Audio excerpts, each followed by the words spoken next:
వే gold trusted gold buyers మీరు తాకట్టు పెట్టిన బంగారాన్ని విడిపించి ఈ రోజు ఉన్న మార్కెట్ ధరకు కొనబడను. ఆంధ్రప్రదేశ్ లో రాజ్యసభ ఎంపీ పదవుల సందడి కనిపిస్తుంది. కేంద్ర ఎన్నికల సంఘం ఎన్నికలకు సంబంధించినటువంటి షెడ్యూల్ ను విడుదల చేయడంతో కూటమి పార్టీల్లో కొత్త జోష్ కనిపిస్తుంది. ఆంధ్రప్రదేశ్ నుంచి ఖాళీ అవుతున్నటువంటి 4 రాజ్యసభ స్థానాల భర్తీకి కేంద్ర ఎన్నికల సంఘం షెడ్యూల్ విడుదల చేసిన నేపథ్యంలో రాష్ట్ర అధికార కూటమిలో రాజకీయ సమీకరణాలు శరవేగంగా మారుతున్నాయి.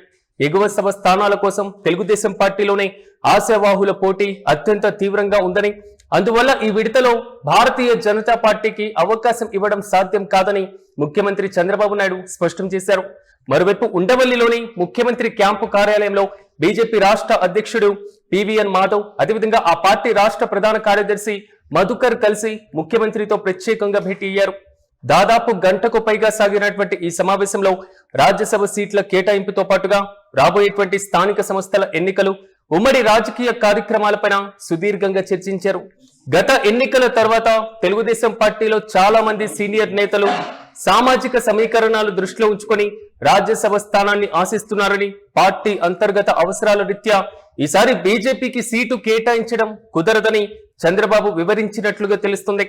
వచ్చే నెలలో ఖాళీ అవుతున్నటువంటి రాజ్యసభ ఎంపీ స్థానాల ఎన్నికలకు కేంద్ర ఎన్నికల సంఘం షెడ్యూల్ ప్రకటించిన సంగతి తెలిసిందే.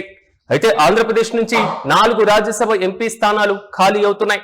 ఈ 4 సీట్లను ఎన్డీఏ కూటమిలోని తెలుగుదేశం పార్టీకి 2, బీజేపీకి 1, జనసేన పార్టీకి 1 చొప్పున కేటాయించేటువంటి అవకాశం ఉందని జోరుగా ప్రచారం కూడా జరిగింది. తాజాగా కొత్త వాదన తెర మీదకి వచ్చింది. ఈసారి బీజేపీకి అవకాశం ఉండదనే టాక్ మొదలైంది. ఈ 4 సీట్లలో తెలుగుదేశం పార్టీ 3, జనసేన పార్టీకి 1 సీటు కేటాయించేటువంటి అవకాశం ఉందని కొత్త చర్చ తెర మీదకి వచ్చింది. అయితే ఏపీ బీజేపీ అధ్యక్షుడు మాధవ్ మరో నేత మధుకర్ తో కలిసి ముఖ్యమంత్రి చంద్రబాబును ఉండవల్లిలోని క్యాంపు ఆఫీస్ లో కలిశారు. ఈ భేటీలో స్థానిక సంస్థల ఎన్నికలతో పాటుగా పలు కీలకమైనటువంటి అంశాలపైన చర్చ జరిగినట్లుగా సమాచారం. అలాగే రాజ్యసభ స్థానాల్లో బీజేపీకి 1 సీటు కేటాయించాలని మాధవ్ కోరగా ఈసారి అవకాశం ఇవ్వలేని చంద్రబాబు స్పష్టం చేసినట్లుగా తెలుస్తుంది. రాజ్యసభ ఎంపీ పదవుల కోసం తెలుగుదేశం పార్టీలోనే పోటీ ఎక్కువగా ఉందని, ఈసారి సాధ్యం కాదని చెప్పినట్లుగా సమాచారం. అయితే బీజేపీకి రాజ్యసభ సీటు ఇస్తారా లేదా అన్నది అధికారికంగా క్లారిటీ రావాల్సి ఉంది. అయితే స్థానిక సంస్థల ఎన్నికల్లో బీజేపీకి ఎక్కువ స్థానాలు కేటాయించాలని మాధవ్ కోరినట్లుగా తెలుస్తుంది. ఏ పార్టీ ఎన్ని స్థానాల్లో పోటీ చేయడం ముఖ్యం కాదని, గెలుపే లక్ష్యంగా అభ్యర్థులను ఎంపిక చేయడం ముఖ్యమని చంద్రబాబు చెప్పినట్లుగా సమాచారం.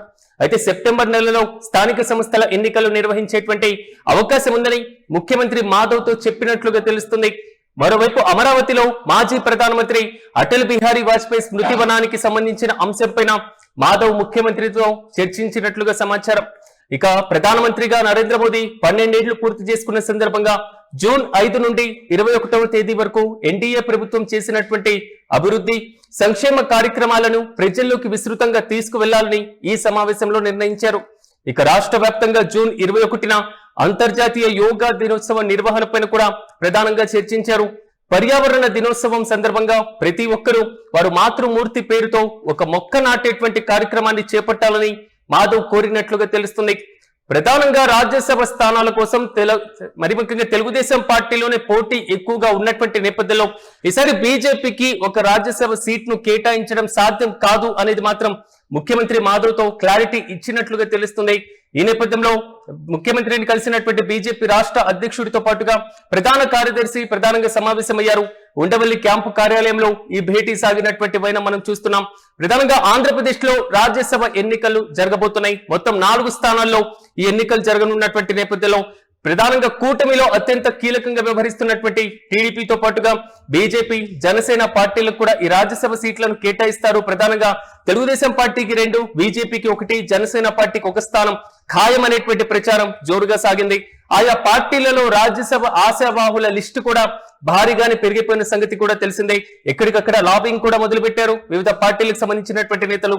కానీ తాజాగా ముఖ్యమంత్రితో బీజేపీ రాష్ట్ర అధ్యక్షుడి భేటీలో ఒక క్లారిటీ వచ్చినట్లుగా తెలుస్తుంది.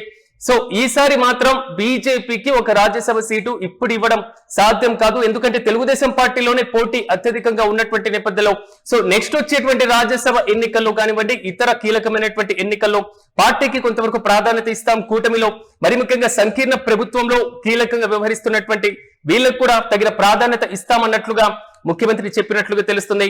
అయితే జనసేన పార్టీకి ఒక రాజ్యసభ సీట్ అయితే దాదాపు ఖాయంగా కనబడుతుంది. అయితే తెలుగుదేశం పార్టీ నుంచి 3 రాజ్యసభ సభ్యులు ఎన్నికైనటువంటి అవకాశం కనబడుతుంది. దీంతో పాటుగా వచ్చేటువంటి స్థానిక సంస్థల ఎన్నికల్లో బీజేపీ కేటాయించాల్సినటువంటి సీట్లను అనేటువంటి అంశం కూడా మాధవ్ ముఖ్యమంత్రి దృష్టికి తీసుకువచ్చినట్లుగా తెలుస్తుంది. చూడాలి మొత్తం మీద ఆంధ్రప్రదేశ్ లో జరగబోతున్నటువంటి రాజ్యసభ ఎన్నికల్లో కూటమికి సంబంధించినటువంటి పంపకాల్లో బీజేపీకి ఈసారి లేదు అనేది మాత్రం ఆల్మోస్ట్ కన్ఫర్మ్ గానే గురవుతుంది. చూడాలి వచ్చేటువంటి ఎన్నికల్లో తెలుగుదేశం పార్టీ ప్రభుత్వం బీజేపీకి రాజ్యసభ సీటును కేటాయిస్తుందా లేదా వచ్చేటువంటి ఎన్నికల్లో కేటాయించేటువంటి అవకాశం ఉందా అనేటువంటి వాదన కొత్తగా తెర మీదకి వచ్చింది. కాబట్టి ముఖ్యమంత్రి భేటీలో కొంతవరకు క్లారిటీ ఇచ్చినట్లుగా తెలుస్తుంది. అధికారికంగా తెలుగుదేశం పార్టీ నుంచి ఎవరు రాజ్యసభకు ఎన్నిక కాబోతున్నారు, జనసేన నుంచి ఎవరు ఎన్నిక కాబోతున్నారు అనేది మాత్రం మరికొన్ని రోజుల్లో క్లారిటీ రాబోతుంది.